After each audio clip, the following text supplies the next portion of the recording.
नमस्कार मित्रांनो, देवदे अकॅडमीवर तुम्हा सर्वांचं स्वागत आहे। आज आपण छत्रपती संभाजीनगर ग्रामीण पोलीस शिपाई भरती 2023 यामधील अंकगणिताचा पार्ट सॉल्व्ह करणार आहात। तर चला मित्रांनो, यामधील पहिला प्रश्न बघू। काय दिलेले आहे? वर्गमुळात 625 वजा वर्गमुळात 196। मग आता याचा वर्गमूळ काढलं। 625 कोणाचा वर्ग आहे? 25 चा वर्ग आहे, म्हणजे 625 चा वर्गमूळ 25 आहे आणि 196 कितीचा वर्ग आहे? 14 चा वर्ग आहे, म्हणजे 196 चा वर्गमूळ किती आहे? 14 आहे आणि या दोघांची वजाबाकी केली तर काय ते 11। आपलं उत्तर काय आहे? सी।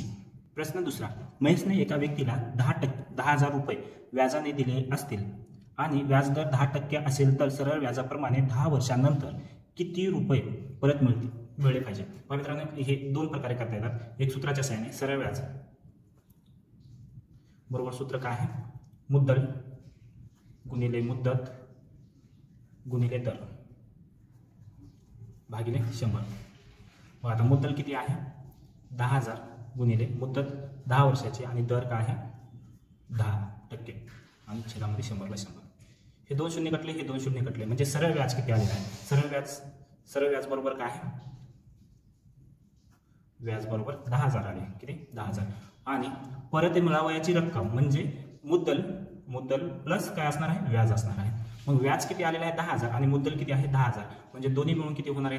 20,000। परत मिळावयाची रक्कम किती आहे? 20,000। ही एक पद्धत झाली मित्रांनो। त्यापेक्षा सोप्या पद्धतीने करायचं म्हटलं तर एक लक्षात घ्या, सरळ व्याज म्हणजे दरवर्षी एकाच रकमेवरती सारखं व्याज लागणे असं त्याचा अर्थ होते। मग एका वर्षाला 10 लागते तर 10 वर्षाला किती टक्के लागणार आहे? या दोघांचा गुणाकार केला तर व्याज मिळते आपल्याला, म्हणजे एका रकमेवरती 100% व्याज। 100% व्याज म्हणजे ती पूर्ण रक्कम जशाच्या तशी, म्हणजे ती पूर्ण रक्कम म्हणजे 10,000ची 100% काढलं तर काय होते? 10,000 होणार आहे। हे कटलं म्हणजे 10,000 होते। म्हणजे हे 10,000 व्याज प्लस मुद्दल मिळून किती होतात? मिळून 20,000 होतात। असं आपल्याला दोन प्रकारे याचं उत्तर काढता येते। किंवा फ्रॅक्शनच्या म्हणजे फ्रॅक्शननुसार काढू आपण। 10% म्हणजे 1/10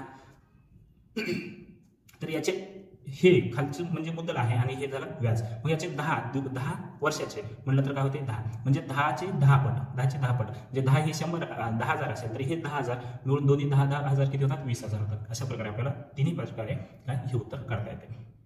मग याचं उत्तर काय येणार आहे? 20,000, पर्याय क्रमांक सी।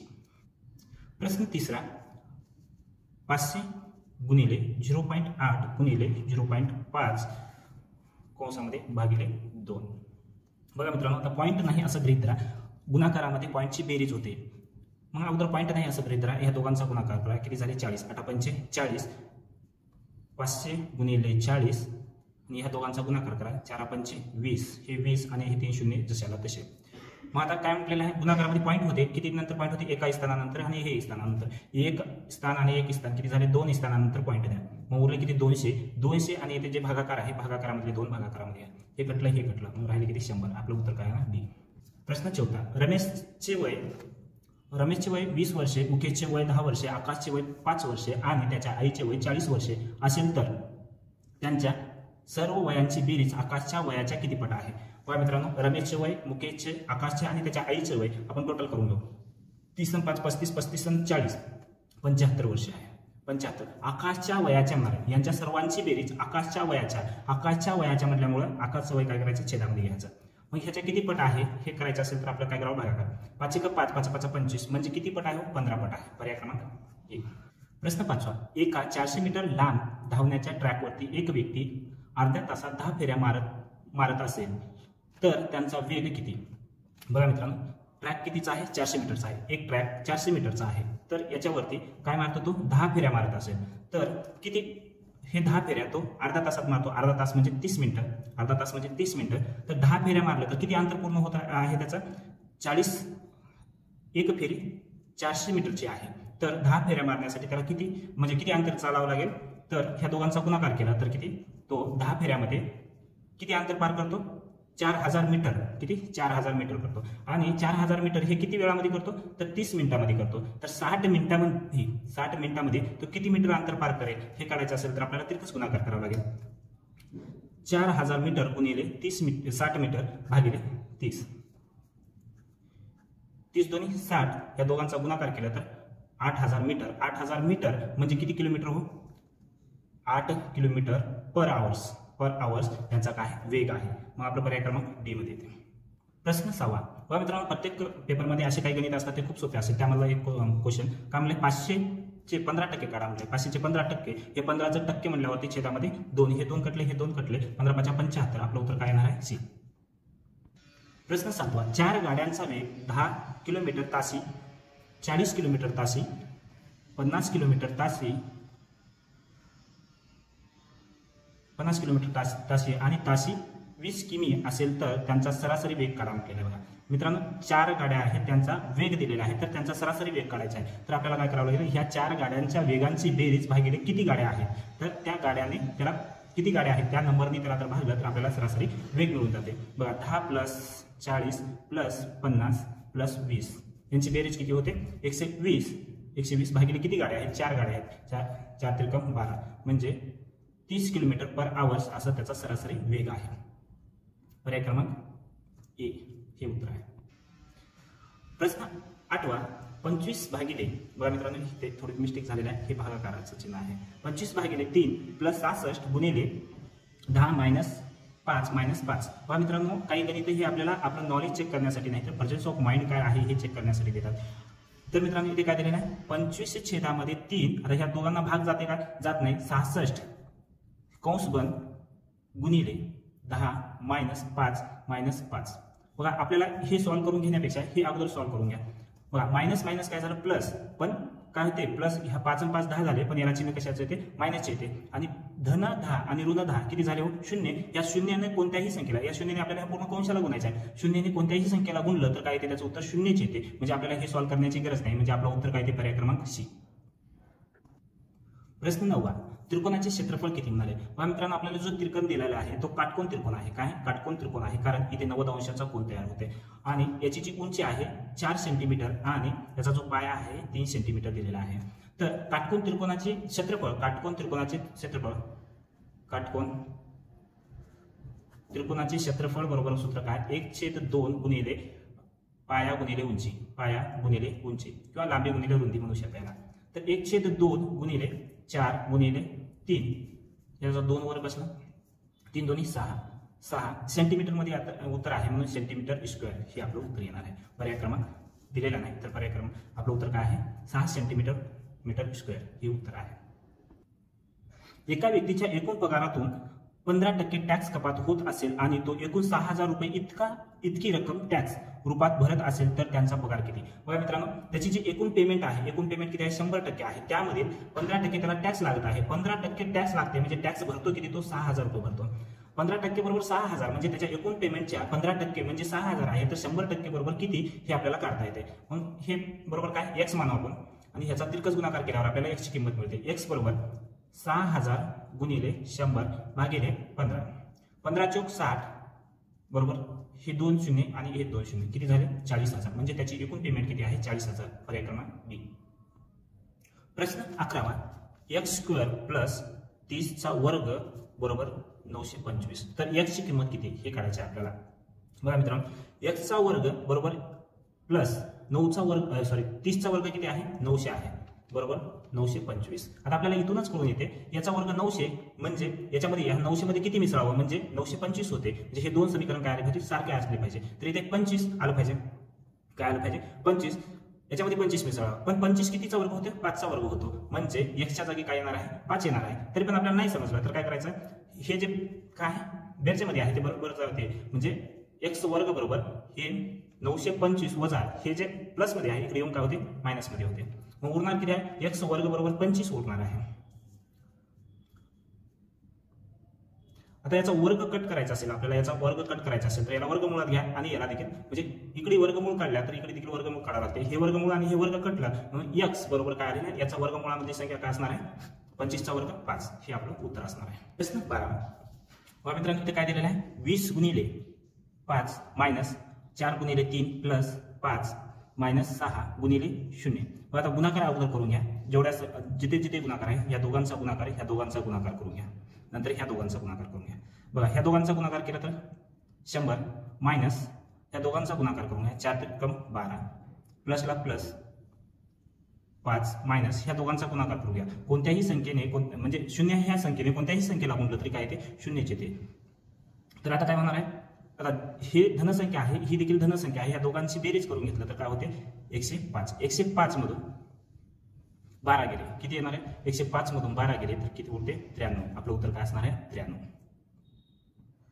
प्रश्न 13वा, पृथ्वीचा व्यास 12,730 किलोमीटर असेल तर उत्तर ध्रुव ते दक्षिण ध्रुव अंतर कापण्यासाठी 200 किलोमीटर प्रति तास वेग असणाऱ्या एका विमानाला किती वेळ लागेल. बघा मित्रांनो, ही पृथ्वी आहे, त्याचा व्यास म्हणजे केंद्रबिंदूमधून जाणारी रेषा आणि या पृथ्वीच्या 2 बिंदू स्पर्श करत असेल तर त्याला आपण व्यास म्हणतो. ते व्यास आहे 12,730. तर काय म्हटलेलं आहे, उत्तर ध्रुव हा आहे, उत्तर ध्रुव ते दक्षिण ध्रुव अंतर कापण्यासाठी म्हणजे इथून इथपर्यंत येण्यासाठी, इथून इथपर्यंत येणं म्हणजे वर्तुळ, हे जे पूर्ण वर्तुळ आहे त्याचा अर्धा भाग काय करत आहे, कापत आहे. म्हणजे आपल्याला काय करावं लागेल, परिघ काढावं लागेल. हा जो भाग आहे म्हणजे हा पूर्ण जो भाग आहे म्हणजे कडा, वर्तुळाचा जो कडा आहे त्या कड्याची लांबी म्हणजे आपण त्याला परिघ म्हणतो, आणि ह्या कड्याची अर्धी लांबी म्हणजे अर्ध परिघ म्हणतो. आपण काय काढायचे, आपल्याला अर्ध परिघ काढायचे आहे. तर त्यासाठी सूत्र काय वापरतो आपण, 1/2 गुणिले पाय व्यास दिलेला आहे म्हणून डी घ्यायचं, त्रिज्या दिली असेल तर r चा वर्ग घेतला असता आपण, म्हणजे r घेतला असता. लक्षात घ्या मित्रांनो, जेव्हा इथं त्रिज्या दिली असेल तर आपण अर्ध परिघ करायचं असेल तर 2/3 2 गुणिले पाय r असं घेतलं असत्या. परंतु इथे काय दिलेलं आहे, डी दिलेला आहे म्हणजे व्यास दिलेला आहे, म्हणून आपण काय घेणार आहात 1/2 गुणिले पाय डी हे आपलं सूत्र आहे. तर आपल्याला परिघ काढायचं आहे. 1/2 गुणिले पायची किंमत काय आहे 22/7 गुणिले व्यास किती आहे 12,730. हे सॉल्व्ह करून घेणार आहे आपल्याला. हे कटलं 11 वरती करते, हे कटलं 7 1 7 7 8 56 इथे 5 उरले, 1 उरला, 7 1 7 7 1 7 6 उरले, 7 8 56 उरले 4, 7 5 35. बघा मित्रांनो, पॉईंट मध्ये येत आहे आणि उत्तर आपलं पॉईंट मध्ये नाही तर याच्या जवळपासची आपण संख्या गृहीत करणार आहात. म्हणजे आता वरती उरले का अंशामध्ये छेदामधली संख्या सगळे कटलेल्या आहेत. 11 गुणिले 1818.5 या दोघांचा गुणाकार करून घ्या. 11 5 55 हातच्याला 5, 11 8 88 5 93 हातच्याला 9, 11 1 11 11 9 20 हातच्याला 2, 11 88 2 90 हातच्याला 9, 11 1 11 11 9 20. बघा किती याच्यानंतर पॉईंट आहे, 1 नंतर पॉईंट आहे. आता हे पॉईंटचं आपण जे धरलेलं आहे ते जवळपासची संख्या धरलेलं आहे, म्हणजे आपलं उत्तर काय आलेलं आहे जवळपास 20,000 आलेलं आहे. या 20,000ला कितीने म्हणजे हे काय झालेलं आहे, परिघ निघालेला आहे आपला, काय अर्ध परिघ निघालेला आहे. या अर्ध परिघ म्हणजे इथून इथपर्यंत यायला किती किलोमीटर लागलेला आहे 20,000 किलोमीटर लागलेला आहे. तर त्याचा वेग किती होता, 200 होता. बघा आपल्याला वेळ काढायचा असेल तर आपण काय करतो, अंतर भागिले वेग, अंतर भागिले वेग. त्याचप्रमाणे आपण करत आहे, हे 2 शून्य कटले, हे 2 शून्य कटले, बेग म्हणजे किती तास लागलेले आहेत 100 तास लागलेले आहेत. किती 100 तास लागलेले आहेत. अशा प्रकारे आपल्याला हे गणित करता येईल. मित्रांनो, हे लिहिताना थोडंसं किचकट होत आहे, पण जसं व्हिडिओ बघता तसं तुम्ही नोट करून घ्या, तुम्हाला हे व्यवस्थित समजून जाईल. 14वा, एका पाण्याची टाकी एका नळाच्या प्रवाहाने 2 तासात पूर्ण भरते. प्रश्न 14वा, एका पाण्याची टाकी एका नळाच्या प्रवाहाने 2 तासात पूर्ण भरते आणि दुसऱ्या नळाच्या प्रवाहाने 8 तासात पूर्ण भरते. जर दोन्ही नळ एकाच वेळी चालू केले तर टाकी पूर्ण भरण्यासाठी किती तास लागतील. बघा, एक नळ आहे जे आपण ए नळ धरू, ए नळ 2 तासात भरते आणि बी नळाने 8 तासात भरते. मग ह्या पाण्याची टाकी किती लिटर आहे हे माहिती आहे का आपल्याला, नाही. तर हे माहित करायचं असेल तर ह्या दोघांचा काय करा, लसावी काढा. याचा लसावी काढला तर 8 येतो. कळालं मित्रांनो. बघा, 2 तासामध्ये ए या नळाने किती म्हणजे एका तासात 2 तासामध्ये 8 लिटर भरते, तर एका तासामध्ये किती लिटर भरणार आहे 4 लिटर भरणार आहे. तर बी या नळाने 8 तासामध्ये 8 लिटर भरते, तर एका तासामध्ये काय 1 लिटर भरणार आहे. आणि हे दोघं एकत्र मिळून भरत असतील, तर एका तासामध्ये किती भरतील 5 लिटर भरतील. तर 8 लिटर टाकीची म्हणजे 8 लिटर टाकीची क्षमता असणारे नळ हे दोघं म्हणजे टाकी 8 लिटर पाण्याची क्षमता असणारी टाकी, तर ह्या 2 नळाने भरायचे असेल तर किती वेळात भरेल, तर 5 1 5 उरले 3, इथे पॉईंट दिला तर इथे झाले 30, 5 1 30. हे तास झाले, किती झाले हे तास झाले. मग ह्या तासाचं आपल्याला तासामध्ये उत्तर दिलेलं आहे का 1.6 तास दिलेलं आहे का, नाही. तर आपल्याला तास आणि मिनिटामध्ये दिलेलं आहे. तर हे जे तास आहे हे पूर्ण आहे आणि हे आहे ते काय 0.6 तास म्हणजे याला आपल्याला मिनिटामध्ये रूपांतर करावं लागेल. याला मिनिटामध्ये रूपांतर करायचं असेल तर काय करायचं, 60 ने गुणायचं तर त्याचं मिनिटामध्ये रूपांतर होते. 0 ला 0, 6 × 36. मग एक नंतर एका संख्येनंतर काय पॉईंट आहे, इथे पॉईंट दिलं तर आपल्याला इथे कळते 36 मिनिटं. मग 1 तास व 36 मिनिटं इतका वेळ लागेल. 36 मिनिटं इतका वेळ लागेल. ही झाली एक पद्धत मित्रांनो. दुसऱ्या पद्धतीने करायचं असेल तर आपली दुसरी पद्धत काय आहे, a गुणिले b छेदामध्ये a प्लस b ह्या पद्धतीने तुम्हाला करता येते हे गणित. कारण काय दोन नळ एक टाकी भरायचे असेल आणि दोन नळ एकत्र मिळून भरत असतील तर हे सूत्रानुसार आपल्याला हे सोडता येते. मग किती आहे, 2 गुणिले 8 भागिले या दोघांची बेरीज केलं तर 10 होते. या दोघांचा गुणाकार केलं 16, 10 हे 10 कटवायचं असेल म्हणजे इतर पॉईंट कटवायचा असेल तर काय करावं लागेल, 1.6. मग याचं 1 तास आणि 0.6 तास म्हणजे आपण याला फोड केला तर 1 तास झाला याचा आणि याचं 1 केलं तर 0.6 तास. ह्या तासाचं तर आपल्याला काय मिनिटामध्ये रूपांतर करायचं असेल तर याला 60 ने गुणा. 0 ला 0 घ्या, 6 × 36. 0 इथे पॉईंट नाही असं धरून घ्या 36 आणि पॉईंट किती नंतर होता 1 नंतर हे मिनिटं आहेत म्हणून आपल्याला सांगता येते 1 तास 36 मिनिटं एवढा वेळ लागलेला आहे. प्रश्न 15वा. एक रेल्वे मुंबईहून नागपूरला निघाली, दुसरी रेल्वे नागपूरवरून मुंबईला त्याच वेळी निघाली. दोन्ही रेल्वेचा वेग 100 किलोमीटर पर तास आहे आणि त्या 4 तासानंतर एकमेकांना एका ए जागी भेटल्या तर मुंबई ते नागपूर एकूण अंतर किती असेल. बघा मित्रांनो, मुंबई आणि नागपूर हे एक अंतर आहे. त्या अंतरामध्ये एक ए ही गाडी काय होत आहे, मुंबईहून निघत आहे आणि बी ही गाडी नागपूरहून निघत आहे आणि दोघांचा वेग बी किती आहे, 100 किलोमीटर पर आवर्स. 100 किलोमीटर पर आवर्स. तर हे 4 तासाने एकमेकीला भेटत आहेत. 4 तासाने एकमेकीला भेटत आहेत. तर एका तासामध्ये ए ही गाडी 100 किलोमीटर चालते आणि बी ही गाडी 100 किलोमीटर चालते. ह्या दोघेही एकाच वेळी निघालेले आहेत आणि दोघांचा वेग काय सारखा आहे. तर 4 तासाने एकमेकीला इथे कुठेतरी भेटत असते. तर एका तासामध्ये ह्या दोन गाडीद्वारे किती अंतर कापले जात आहे, 200. तर हे 4 तासाने मिळतात म्हणजे 200 गुणिले 4 केलं तर काय होते, 800 किलोमीटर अंतर असणार आहे. 800 किलोमीटर हे मुंबई ते नागपूर इतकं अंतर असणार आहे. कळालं मित्रांनो. मग पर्याय क्रमांक आपला काय असणार आहे, डी. प्रश्न 16वा. आजपासून 5 वर्षापूर्वी मोहन व त्यांचा मुलगा रवी यांच्या वयांची बेरीज मोहनच्या आजीच्या वया इतकी असेल तर रवीचे आजचे वय किती. बघा मित्रांनो, या दोघांचं वय जे 5 वर्षापूर्वी आहे ते 5 वर्षापूर्वी आपण गणित करू. 5 वर्षापूर्वी मोहन आणि त्यांचा मुलगा यांचं वय आपल्याला माहिती आहे काय, नाही. मोहनचं वय x मानू आणि त्याच्या मुलाचं वय काय मानू, y मानू. तर काय म्हणाले, 5 वर्षापूर्वी मोहन आणि त्यांचा मुलगा रवी यांच्या वयाची बेरीज मोहनच्या आजच्या वया इतकी होती. तर आजचं वय बघा, 5 वर्षापूर्वीचं वय x आणि y होतं. तर आजचे वय असेल तर ह्या इथून इथपर्यंत यायला 5 वर्ष लागले म्हणजे x + 5 आणि हे y + 5 आहे. तर आपल्याला समीकरण काय दिले, 5 वर्षापूर्वीच म्हटलेलं आहे. 5 वर्षापूर्वी मोहन व त्यांचा मुलगा, मोहन आणि मुलगा यांच्या वयाची बेरीज, मोहन आणि मुलगा यांच्या 5 वर्षापूर्वीची जी बेरीज आहे ती बेरीज मोहनच्या आजच्या वयाची, मोहनचं आजचं वय काय हे यांच्या इतके आहे म्हणजे हे दोन काय बरोबरीला आहे. कळते मित्रांनो, एक वेळेस लक्षात घ्या. 5 वर्षापूर्वी मोहन आणि त्यांचा मुलगा यांची बेरीज हे आज मोहनचं जे वय आहे ते दोन्ही काय होते, सारखे होते. आज मोहनचं वय काय आहे, x + 5 आहे. हे दोन्ही काय आहेत, सारखे आहेत. तर आपल्याला हे समीकरण सोडून घ्यायचे आहे. बघा, x इथे आहे ते बरोबरीच्या इकडे घेऊन या. x हे बरोबरीच्या इकडे येताना काय ते प्लस आहे, इकडे येऊन काय होते, मायनस होते. प्लस y बरोबर काय आहे, 5. मग x हे मायनस हे प्लस कटून गेलं तर y बरोबर काय आहे, 5 आहे. y बरोबर 5 आहे.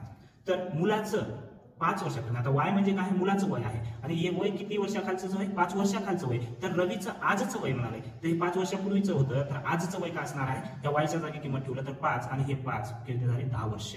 हे थोडंच प्रश्न काय आहे, कन्फ्युजन मला आहे, परंतु मित्रांनो ह्या पद्धतीने सोडा, आपलं उत्तर काय ऍक्युरेट आहे. पर्याय क्रमांक बी. प्रश्न 17वा. a + b कंसाचा वर्ग याचा विस्तार विचारलेला आहे. बघा मित्रांनो, 6वी 7वी 8वी पासून आपण हे पाठच करत आलेला आहे. तर याचा विस्तार काय होते, a चा वर्ग + b चा वर्ग + 2ab हे याचा विस्तार आहे. तर पर्याय क्रमांक डी हे आपल्याला अगोदरपासून माहित आहे. प्रश्न 18वा. बघा मित्रांनो, इथे लक्षात घ्या, इथे फक्त बेरीज करायला सांगितलेलं आहे, परंतु हे एकके सारखे आहेत का बघा. 800 सेंटीमीटर, 750 सेंटीमीटर आणि 550 सेंटीमीटर आहे. पण याचं रूपांतर कशामध्ये म्हटलेलं, ह्या दोघांची सगळ्यांची बेरीज केलं तर याचं उत्तर कशामध्ये आहे, किलोमीटरमध्ये आहे. तर आपल्याला ह्या सेंटीमीटरचं किलोमीटरमध्ये न्यावं लागेल, तेव्हा आपलं उत्तर येणार आहे. बघा, 1 मीटरमध्ये किती, 100 सेंटीमीटर आहेत. 1 मीटरमध्ये किती, 100 सेंटीमीटर आहे आणि 1 किलोमीटरमध्ये 1 किलोमीटरमध्ये किती मीटर असतात? 1 किलोमीटरमध्ये 1000 मीटर असतात. हे आपल्याला इतकं माहित असणं गरजेचं आहे. कारण मित्रांनो बघा, आता आपल्याला काय करायचं आहे? 800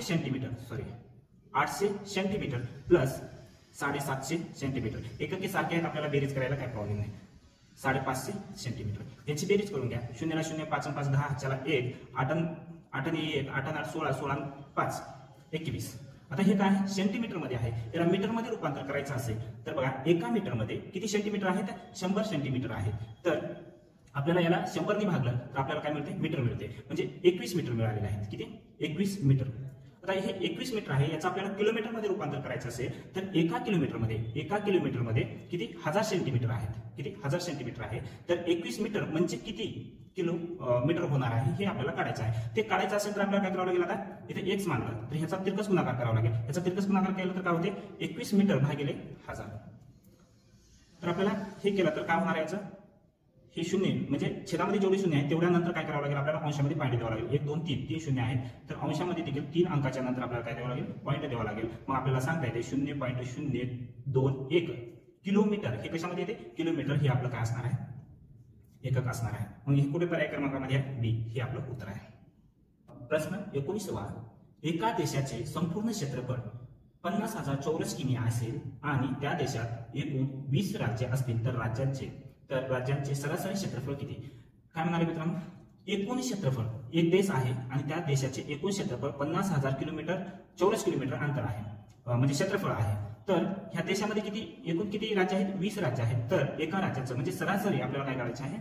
क्षेत्रफळ काढायचं आहे. तर सरासरी काढण्यासाठी काय करावं लागेल? एकूण क्षेत्रफळाला त्या एकूण राज्याने आपल्याला काय करावं लागेल? भागावं लागेल. तर आपल्याला त्याचं उत्तर मिळते. हे शून्य कटला, हे शून्य कटला. किती? 5,000. 5,000चे अर्धे केलं, 2 भागिले 2 म्हणजे त्याचे अर्धे करायचं. किती झालं? 2,500. 2500 हे आपलं उत्तर येणार आहे. पर्याय क्रमांक सी. प्रश्न 20वा. 9चा घन प्लस 6चा घन बरोबर किती? 9चा घन केलं तर किती येते? 729 आणि 6चा घन 216. या दोघांची बेरीज केलं तर काय होते? 6 9 5 6 9 15 1 3 आणि 4 7 आणि 9 म्हणजे 945 हे आपलं उत्तर येणार आहे. बघा मित्रांनो, 1 ते जवळपास 20 पर्यंतचे घन आणि 1 ते 40 पर्यंतचे वर्ग हे आपल्याला पाठाचं असणार, तर गणित सोडायला सोपं जाणार आहे. तर आपला पर्याय क्रमांक उत्तर काय आलेला आहे? डी. प्रश्न 22वा. बघा मित्रांनो, काय दिलेला आहे? काटकोन त्रिकोण दिलेला आहे, त्याची उंची 4 आणि त्याचा पाया 3 दिलेला आहे. तर आपल्याला काय विचारलेलं आहे? एक्स काढा म्हटलेला आहे. म्हणजे इथे 90 अंशाचा कोन तयार होते. 90 अंशाच्या कोनासमोरील बाजू हा कर्ण असतो आणि ह्या कर्णाची आपल्याला लांबी विचारलेली आहे. तर हे पायथागोरसच्या सिद्धांतामध्ये बसते. त्याच्यामध्ये कर्ण वर्ग, त्याचे सूत्र काय? कर्ण वर्ग बरोबर उंची वर्ग प्लस पाया वर्ग. तर उंचीचा वर्ग 16 आणि पायाचा वर्ग 9. या दोघांची बेरीज केलं तर 25 येते. तर 25 हा कशाचा वर्ग आहे? 25 हा कशाचा वर्ग आहे? तर 5चा वर्ग आहे. तर कर्ण बरोबर काय येते? 5 येते. म्हणजे एक्स बरोबर काय येते? 5 उत्तर येते. किंवा मित्रांनो, आपल्याला माहित आहे उंचीचा वर्ग आणि पायाचा वर्ग यांची बेरीज केल्यावरती कर्णाचा वर्ग मिळतो. काय मिळतो? कर्णाचा वर्ग मिळतो. मग ह्या सूत्रामध्ये न मांडता काय करायचं? उंचीची वर्ग प्लस पायाचा वर्ग 9 हा याची जो बेरीज केल्यावरती काय मिळते? आपल्याला कर्णाचा वर्ग मिळते. आता हे कशाचा वर्ग आहे? 5चा वर्ग आहे. म्हणजे कर्ण बरोबर काय? 5 आहे. प्रश्न 23वा. काय म्हटलेला आहे? वर्गमुळात x प्लस 6 कंस बंद गुणिले 2 बरोबर 16. बघा मित्रांनो, आता हे गुणाकारामध्ये आहे तर बरोबरीच्या पलीकडे जाऊन हे भागाकारामध्ये जाणार आहे. वर्गमुळात x प्लस 6 बरोबर 16 भागिले 2. याच्याने कटलं तर इथे काय उरलं? 8 उरलेलं आहे. तर वर्गमुळात x बरोबर हे आता इथे उरलेलं आहे 8 आणि हे जे प्लस मध्ये आहे ते बरोबरीच्या पलीकडे जाऊन काय होते? मायनस मध्ये होते. वर्गमुळात x बरोबर 2 उरलेला आहे. काय उरलेलं आहे? 2. आता हे वर्गमूळ काढायचं असेल तर याचा काय करा? वर्ग करा. एकाला बाजूला वर्ग करून चालत नाही, तर ह्याचा देखील काय करावं लागेल? आपल्याला वर्ग करावा लागेल. हे वर्ग कटला आणि हे वर्गमूळ कटला म्हणजे बरोबर म्हणजे x बरोबर काय आलेला आहे? आता ह्याचा वर्ग करावा लागेल 4 म्हणजे x बरोबर काय आलेला आहे? किंवा 4 आलेला आहे. ही झाली एक पद्धत. किंवा मित्रांनो, तुम्ही इथे मॅजिकला विचार करून तुम्ही सांगू शकता हे इकडे गेल्यावरती उरले किती? इथे 2 उरलेले आहे. तर वर्गमुळात x बरोबर 2 आहे. तर तुम्हाला इथे गेस काढता येते इथे कोणती संख्या आली पाहिजे? त्याचा वर्गमूळ काय आले पाहिजे? 2 आला पाहिजे. तर 4 आल्यावरती आपलं वर्गमूळ काय ते 2 येते. मग इतकी प्रक्रिया करायची गरज नाही. पण हे लक्षात येत नसेल तर ह्या पद्धतीने आपलं उत्तर येते. मग पर्याय क्रमांक काय येणार आहे? डी. 24. 200 रुपये किमतीच्या 50 गोण्या खरेदी केल्या. बघा काय म्हणाले मित्रांनो, एक गोणी 200 रुपयाला आहे. तर अशा किती गोण्या खरेदी केलेल्या आहेत? 50 गोणी खरेदी केलेल्या आहेत. म्हणजे एकूण रुपये किती झालेले आहेत? 5 दोन्ही 10, म्हणजे 10,000 झालेले आहेत. किती? 10,000. म्हणजे 10,000 खरेदी आहे. 200 रुपयाला एक गोणी, याप्रमाणे 50 गोण्या खरेदी केल्या तर किती खरेदी किती झालेली आहे? 10,000 झालेले आहे. तर एकूण हे जे गोण्या आहेत एकूण किती रुपयाला विकलेले आहेत? 15,000 रुपयाला विकलेले आहेत. तर नफा, तर किती नफा झालेला आहे? एकूण नफा म्हणाले. नफा बरोबर काय आहे सूत्र? विक्रीमधून खरेदी मायनस करावं लागेल. म्हणजे नफा असेल तर विक्री ही खरेदीपेक्षा काय असणार आहे? मोठी असणार आहे. विक्री मायनस खरेदी. विक्री किती आहे? 15,000 आणि खरेदी 10,000. तर आपल्याला नफा कितीला झालेला आहे? 5,000. पण मित्रांनो एवढं करण्याची गरज नाही, आपल्याला कळालेलं आहे. हे फक्त मी तुम्हाला समजण्यासाठी सोडून दाखवत आहे. तर आपल्याला कळालेलं आहे विक्री किती झालेली आहे? 15,000 आणि खरेदी किती झालेला आहे? जी वस्तू आपण 10,000 ला घेतल्या ती 15,000 ला विकते, म्हणजे नफा किती झालेला आहे? 5,000 अधिकचा झालेला आहे. हे उत्तर आपलं आहे. तर 5,000 क्रमांक बी. प्रश्न 25. एका चोराचा पाठलाग करणाऱ्या पोलीस जीपचा वेग 100 किलोमीटर असेल आणि चोरांची गाडी ताशी 80 किमी वेगाने धावत असेल.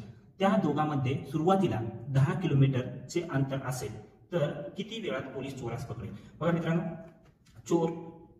पोलीस चोराला पकडायचा असेल तर पोलिसांच्या गाडीचा वेग अधिकचा असावा, तरच पोलीस चोराला पकडू शकतो. तर मित्रांनो आता आपल्याला इथे काय करायचं आहे? लागणारा वेळ काढायचा आपल्याला, किती वेळामध्ये पकडणार आहे. त्यासाठी काय करायचं? ह्या दोघांमध्ये वेळ बरोबर अंतर भागिले वेग, अंतर भागिले वेग. तर हे अंतर कोणतं? त्या दोघांमधला, म्हणजे सुरुवातीला जेव्हा पोलीस आणि चोर एकमेकाला पाहिले तेव्हा चोर इथून पळून धाव काढण्याच्या अगोदर ह्या दोघांमध्ये किती अंतर आहे ते अंतर आपल्याला पाहिजे. किती? 10 किलोमीटर आहे. आणि ह्या दोघांच्या वेगामधला फरक, ह्या दोघांच्या वेगामध्ये फरक, पोलिसांची जीप किती? 100 किलोमीटर पर आवर, तर चोरांची जीप आहे 80 किलोमीटर. मग एका तासामध्ये पोलिसांची जीप एका तासामध्ये किती? 20 किलोमीटर अंतर अधिकच पार करते. म्हणून आपल्याला ह्या दोघांमधला फरक घ्यायचा, वेगातील फरक. मग हे सॉल्व्ह केलं तर आपल्याला त्याचा वेळ मिळून जाते, किती वेळामध्ये पोलीस चोरांना पकडतात. तर बघा, एक कटलं, हे कटलं, म्हणजे 0 कटले, तर ह्याला कटवलं तर काय येते? 0.5. हे काय आहे? तास आहे. 0.5 म्हणजे अर्धा तास आहे. अर्धा तास म्हणजे 30 मिनिटं. 30 मिनिट म्हणजे पोलीस चोराला किती मिनिटात पकडते? 30 मिनिटात पकडते. पर्याय क्रमांक बी. प्रश्न 26. एका व्यक्तीला एकूण 19,000 नग दुधाच्या पिशव्या घ्यायच्या आहेत. त्या डेअरीमध्ये 1,000 दुधाच्या पिशव्या दररोज तयार होतात, परंतु त्यातील 5% पिशव्या विकण्यायोग्य नसतात.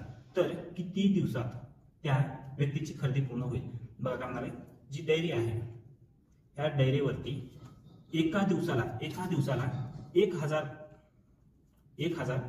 दुधाच्या पिशव्या तयार होतात, पण त्यापैकी 5% पिशव्या काय असतात? विकण्यायोग्य नसतात. 5% काढलं तर याच्या किती होतात? 50. म्हणजे 1,000 पैकी 50 पिशव्या विकण्यायोग्य नसतात. म्हणजे विकण्यायोग्य किती असतात?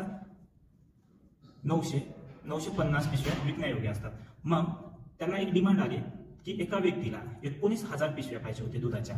तर त्यांची डिमांड म्हणजे त्या व्यक्तीची मागणी हे किती दिवसात पूर्ण करू शकतात? तर एका दिवसाला 950 हे विकू शकतात. 950 तर 19,000 इतक्या पिशव्या किती दिवसात ते त्यांना पुरू शकतात, हे आपल्याला काढायचं आहे. हे 0 कटलं, हे 0 कटलं, 19 5 95. तर उरले किती? ते 100. 5 2 10. म्हणजे किती दिवसामध्ये? 20 दिवसात ती त्यांची मागणी पूर्ण करू शकतात. किती दिवसात? 20 दिवसात. पर्याय क्रमांक डी. प्रश्न 27. एका परीक्षेत मोहनने फक्त 8 प्रश्न सोडविले आणि प्रत्येक प्रश्नासाठी त्याला 50% गुण मिळाले. जर त्याला परीक्षेमध्ये एकूण 40% गुण मिळाले आणि परीक्षेतील प्रत्येक प्रश्नाला समान गुण आहेत, तर त्या परीक्षेमध्ये एकूण किती प्रश्न होते? बघा मित्रांनो, मोहनने किती प्रश्न सोडलेले आहेत? 8 प्रश्न सोडलेले आहेत. पण त्या 8 प्रश्नाला सपोज एका प्रश्नाला 4 गुण असतील तर हे 4 गुण न मिळता त्याला एका प्रश्नाला 2च गुण मिळालेले आहेत. किती गुण मिळालेले आहेत? 50%. किती? 50% गुण, म्हणजे याच्या अर्धे गुण मिळालेले आहेत. म्हणजे जेवढ्या गुणाची म्हणजे एका क्वेश्चनला जेवढे गुण मिळत होते त्याच्या अर्धेच गुण मिळालेले आहेत. कळाले इथपर्यंत? आणि त्याला परीक्षेमध्ये एकूण गुण 40 मिळालेले असेल, म्हणजे 8 क्वेश्चन सोडून तर 40 गुण मिळाले, 40% गुण मिळाले, 40% गुण मिळाले. तर एका प्रश्नाला जेवढे गुण होते तेवढे पूर्ण गुण मिळाले असते तर त्याला किती झाले असते? ते 80% झाले असते. कळते मित्रांनो? लक्षात घ्या. सपोज एक प्रश्न आहे त्याला 10 गुण असतील तर इथे काय म्हटलेलं आहे, त्याला जेवढे प्रश्न एका प्रश्नासाठी त्याला 50% गुण दिलेले आहेत. एका याला 10 गुण असतील तर याला 10 गुण न मिळता एका प्रश्नाला किती गुण मिळालेले आहेत, 5च गुण मिळालेले आहेत. म्हणजे 50% म्हणजे 5 त्याच्या अर्धे गुण मिळालेले आहेत. तर 8 प्रश्न सोडला त्याला 40% गुण मिळालेले आहेत, म्हणजे अर्धे मिळालेले आहेत. म्हणजे 8 प्रश्न म्हणजे 80 गुण.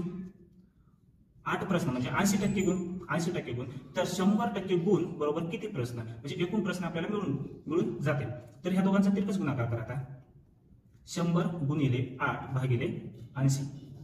हे कटलं, हे कटलं, हे शून्य कटलं, हे शून्य कटलं. म्हणजे एकूण या परीक्षेमध्ये एकूण किती प्रश्न होते, 10 प्रश्न होते. हे आपल्याला सांगता येते. पर्याय क्रमांक बी.